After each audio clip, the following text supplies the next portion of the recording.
And he said, this is the ministry of helplessness. This is what we do, right? Because as soon as you think that you've got what this other person needs, a wall goes up. Right? Well, that's profound what you just said there. Say that one more time. Well, as soon as you think that you have what this other person needs, then a wall goes up. Right? If I got anything from tonight, that is the one soundbite. Right. One of the worst addictions that I know of, at least in my life, is self-pity. It's really such a seductive weakness, I guess. You know, it's oddly enough, it feels good. It's like listening to sad music and just continuing to be sad, because it's like, you know, maybe people will feel sorry for me, or, you know, and sometimes people do because they don't know what else to do. They're like, oh, it's so sad, blah, blah, blah. And then it's like being addicted to negative attention. I mean, I know for myself, and I don't think this is uncommon, you know, we tend to cling to things that really are meaningless. You know, like money or fame or popularity or whatever. And when those things are taken away from us, it's like, it's disconcerting, it's scary. It's like, you know, I'm not happy about it. I'm like, okay, you know, God, I really don't trust you, now what? And that's what transformed me, was I realized I didn't really have any faith, that I didn't trust God. And so then I said, well, you know, I know I believe in you, but I'm like, you know, could you please help me have some faith?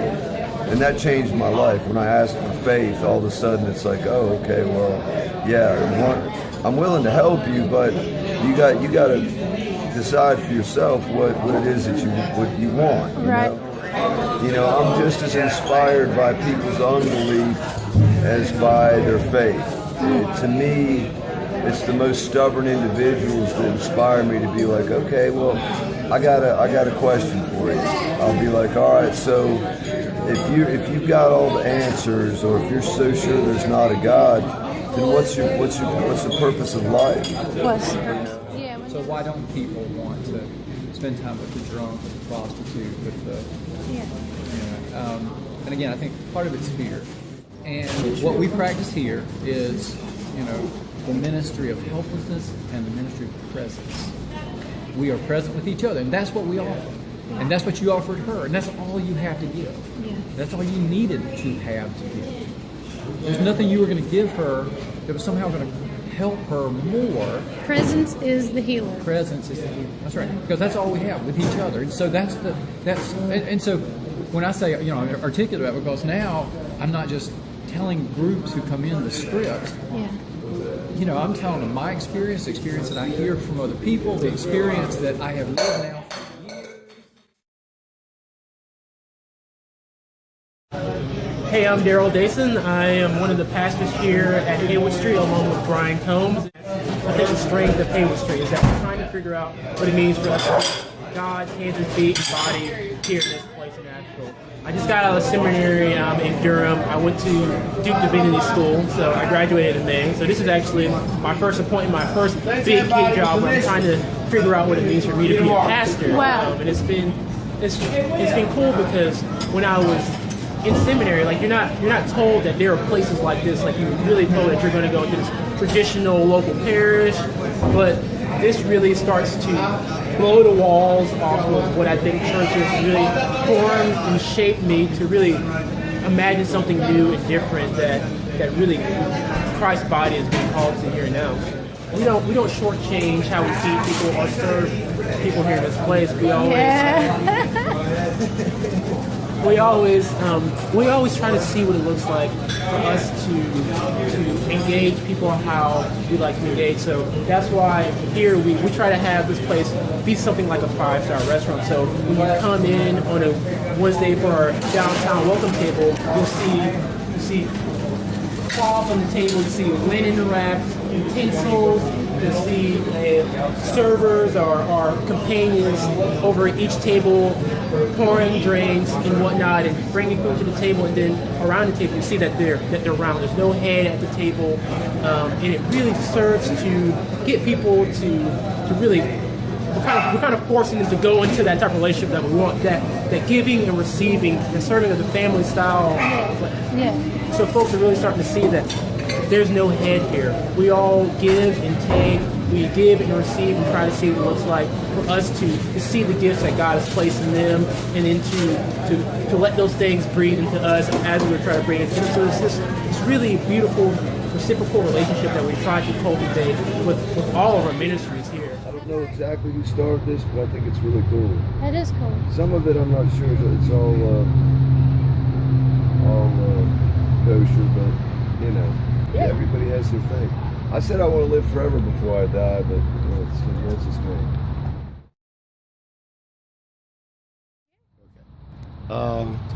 My walk with Christ has been a long one and an up and down one, and I'm still walking with him, and he's still walking with me. The good thing about Christ is he'll meet you where you are. You know what I'm saying? Wherever you are in your life, he'll meet you right there and take you forward. And so it took me a while to understand that and come to believe that. But let me tell you something. Without Christ, I couldn't do nothing. And with him, I can do all things. And what I've learned to do is stop doing things my way and do things his way. When I say that, I say, before I do what I do, I said, Lord, should I do this? Scripture says, acknowledge me in all your ways and I'll direct your path. And that is so true, you know what I'm saying? But now I wake up and say, Lord, direct my feet, control my tongue. Let me do things to be pleasing in your sight. 'Cause I did bad things for so long, you know what I'm saying? So I thought that was the way of life. And wouldn't ever get nowhere. And now I've received the rewards just abundantly, you know what I'm saying? Nobody can treat you better than God. So just let that old evil stuff go. Let that left hand side go. Start following your right. Do things that you really think you shouldn't do and try doing those things and watch the results, because doing it my way has not been working. I pray constantly and I put my faith and trust in God, and everything just works out right. And Haywood Street is a big foundation for that, you know what I'm saying? Because they accept you wherever you are in life, try to help you, and try to get you to have a better relationship like with Christ, you know what I'm saying? Like a personal relationship. And that has helped me. And I try to tell people on the streets the same thing, because I'm from the streets, you know what I'm saying? I'm still on the streets. Well, you're on the street here in Asheville, right. or in the hills? Or? I'm on the streets with no place to stay, no door key to no door. But I sleep in a bed every night. Now, I never know from one day to the next where I'm going to sleep. But God finds me a place, you know what I'm saying? Even when shelters have told me I have to leave out, I can go out to the street, and when I get to the street, somebody say, "Pee-wee, what you doing?" I said, "Well, I'm just chilling." I said, "Come on, you need a place to stay?" I mean, don't even go ask. He said, "Acknowledge me in all your ways, and I will supply your needs." And he will. He loved the birds of the sky, the fish of the sea, and he loves us even more. So he will give us. He'll grant us things we need. You know, he'll supply all of your needs, not some of them. So just put your faith and trust in God. You can't beat it. Do you do any evangelizing on the street with people? We do a Bible study here at Haywood Street on Tuesdays. But I walk with these people on the streets every day.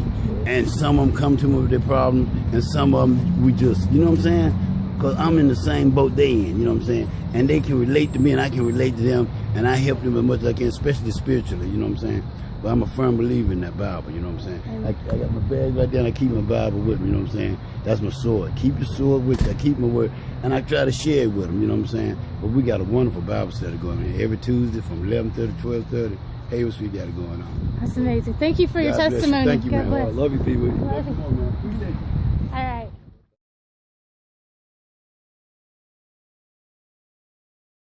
This way. Hi. Right. Thank you for that. That was really good. Yeah. Like I said, I've known Pee-wee since pretty much since I've been in Asheville, and I've watched the whole community here is just amazing. I mean, you talk about wanting to interview people. We could spend all day. I've met a lot of people here. I don't know everybody here, right?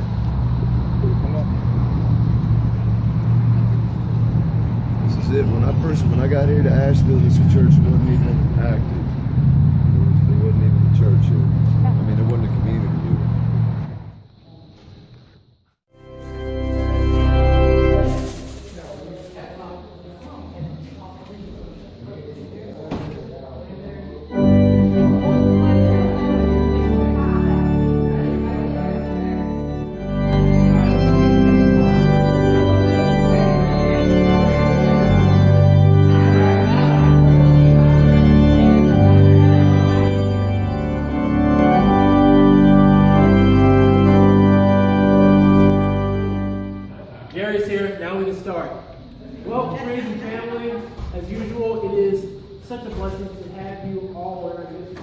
I know I say this every week, but when we all gather as our unique individual selves here in this place, we can really start to see glimpses of the kingdom here and now. So thank you for blessing your presence, and thank you for your willingness to come and be a part of our community here today as we see what it means for us to be the body of Christ here in Asheville.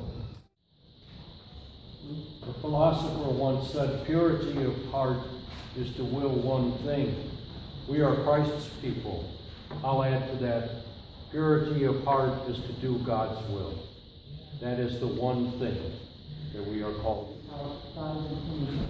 That makes me think, especially with some of the stuff that's going on in France right now, it's so easy for the world to look at an extremist of a religious group and then vilify. I simply don't understand what just thinking about your life looking. We have to find a way of coming to a place that Christ told us we need to be walked.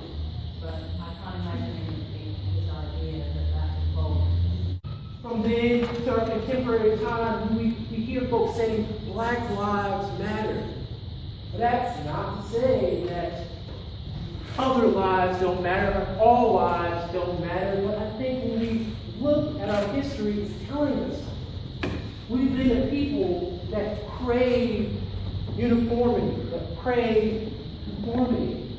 And in our pursuits to unify, we've tended to push out those that don't quite fit into the uniform, whether it be because of race, whether it be culture, gender, sexual orientation, economic status. The list can go on and on and on and on and on and on and on. The issue that we see here today is that we thought that we have progressed past this point. That's why I think that Martin Luther King's words speak so profoundly here and so timeless. Even in places where we're having worship, we forget that those may be the most segregated times in America. Even when we're worshiping God, we're pushing people out. And it's through this realization that we see that maybe we have not come as far as we thought. Maybe this is our Tower of Babel. We have been afraid to be scattered. We want to make a name for ourselves. So we cloister ourselves off from people that look different. Because we think to be scattered means to be pushed back into chaos. Diversity is hard. It isn't something that comes easy. It takes sitting around the table to learn of someone's life. It takes being vulnerable enough to come to a place and say, I have wronged you.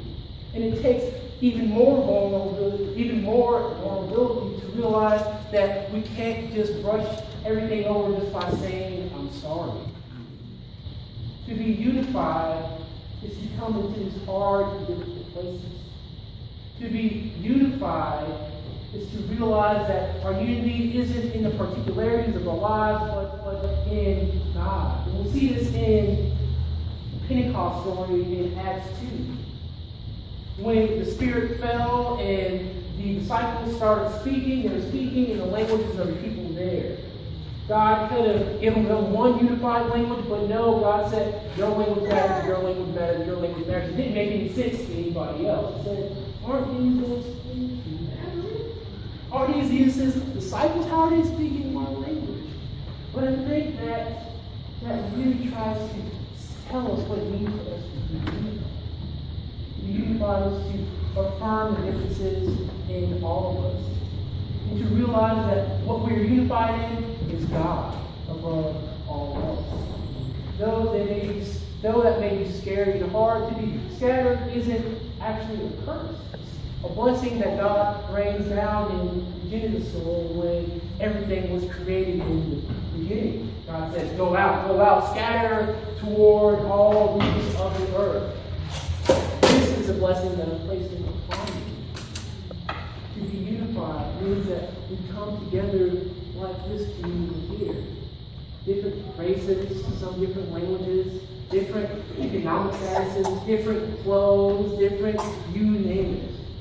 when we try to see what it looks like for us to join in on the chorus that God is conducting with our own individual parts, that we can start to see what it looks like to worship the one who is here in our midst. Amen.